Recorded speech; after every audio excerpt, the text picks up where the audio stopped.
सफारतकार की ये आउटलाइन आपके सामने रखता हूँ, आपको इसकी बेस बताता हूँ।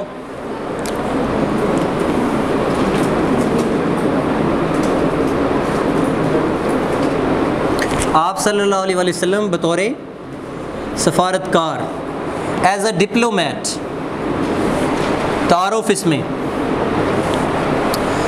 सादा तारुफ, इससे बहुत ही सादा तारुफ।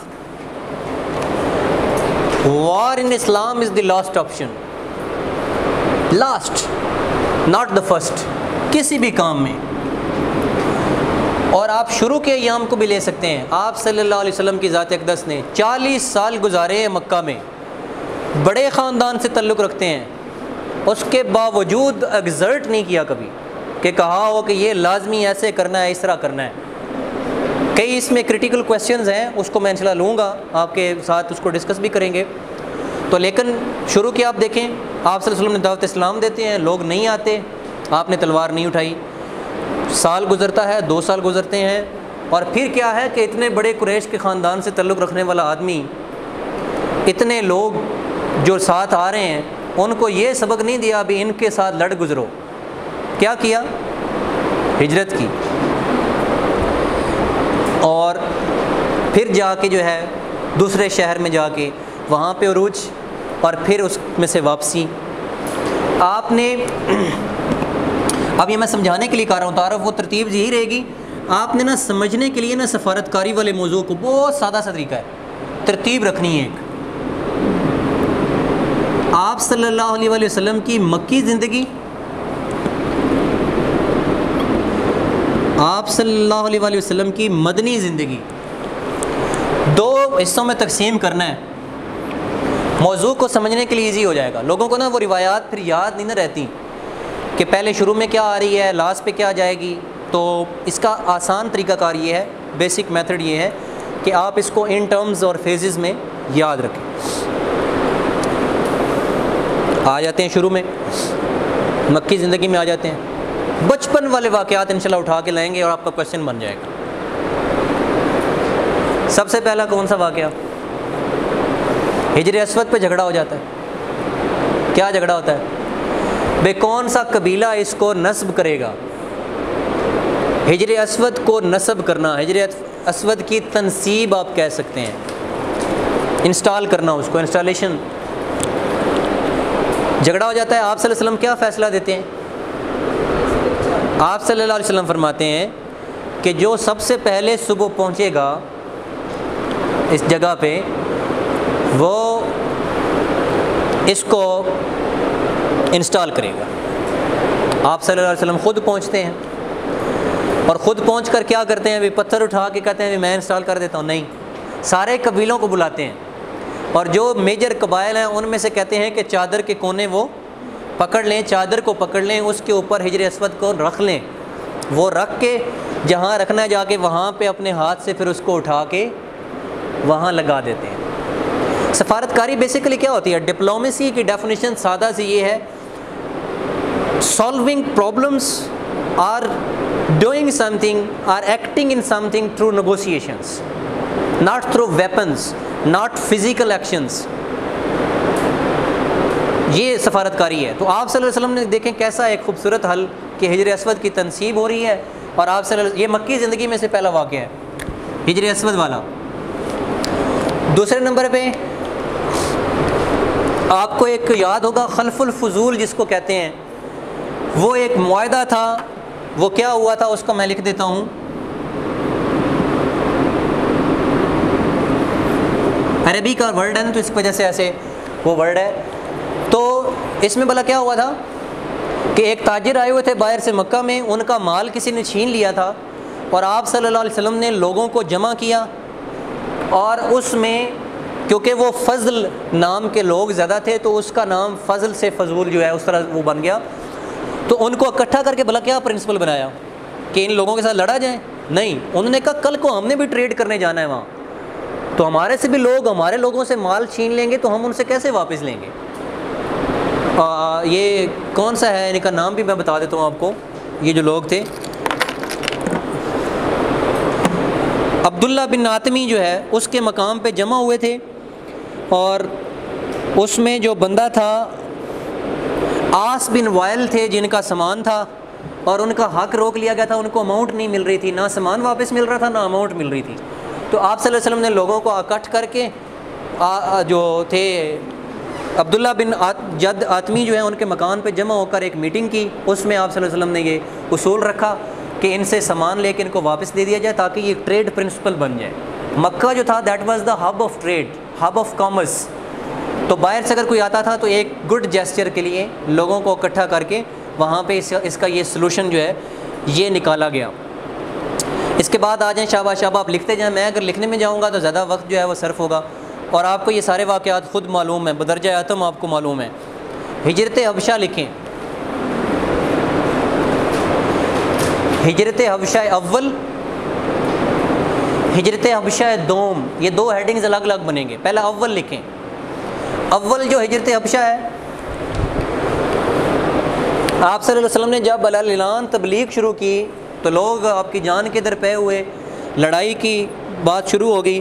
तो आप सल्लल्लाहु अलैहि वसल्लम ने जो कमज़ोर सहाबा थे उनको ये नसीहत की कि आप हबशा की तरफ हिजरत कर जाएँ। और उसमें पहली एक हिजरत हुई है, दो इसके जो हैं वो हैं फेज़ हैं।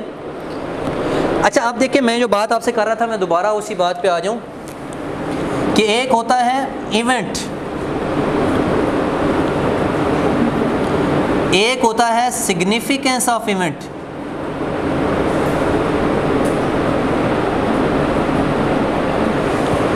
आपने इन वाक़यात को बयान नहीं करना, शुरू में एक लाइन बयान करना चाहें तो कोई मज़ायका नहीं है, लेकिन इसका सिग्निफिकेंस बयान करें। हिजरत हबशा के वाक़यात आपसे नहीं डिमांड किए जा रहे कि आप वाक़यात लिखें, आप उसका सिग्निफिकेंस लिखें।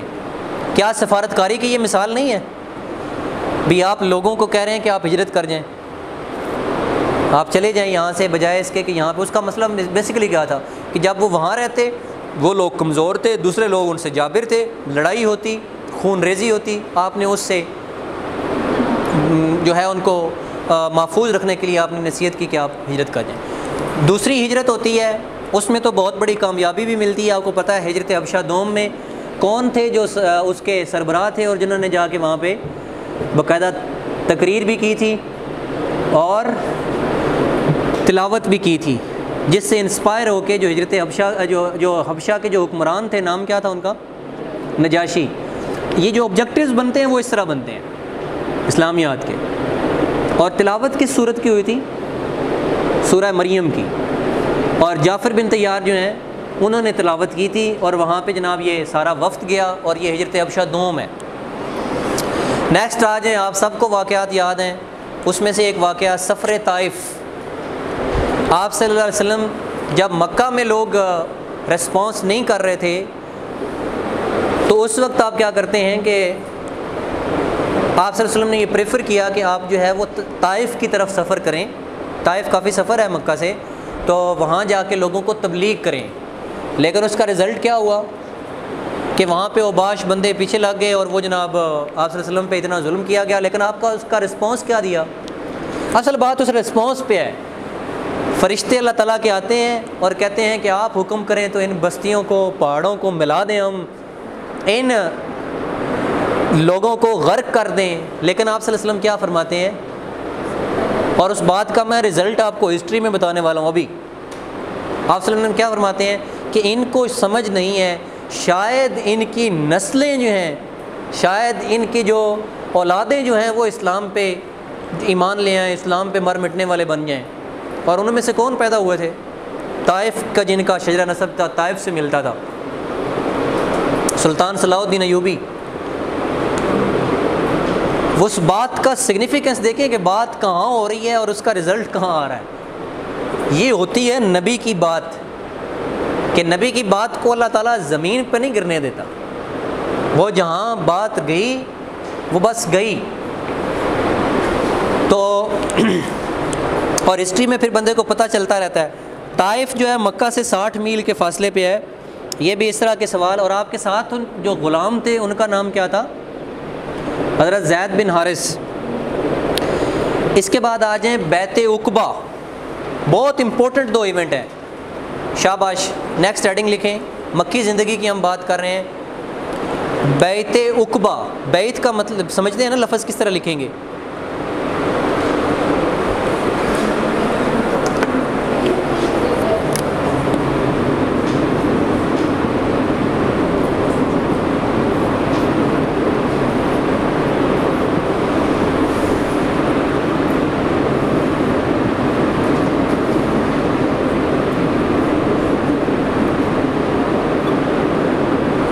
ये उक़बा है और इसमें क्या है? बैत उक़बा औला और सानी। इस पे लाजमी कोई ना कोई ऑब्जेक्टिव बहुत सारे पेपर्स में आया होता है। उक़बा एक मकाम है मक्का में। सालाना जब तकारीब होती थी, जो इवेंट्स होते थे सालाना, उसमें जब लोगों का इज्तिमा होता था तो आप सल्लल्लाहु अलैहि वसल्लम ने उनमें से कुछ कबाइल के लोग थे जिनको इकट्ठा करके उनको अलग से उनके साथ बैठकर बात की। बैत उक़बा में कितने लोग थे, ये सिर्फ ऑब्जेक्टिव के लिए बता रहा हूँ।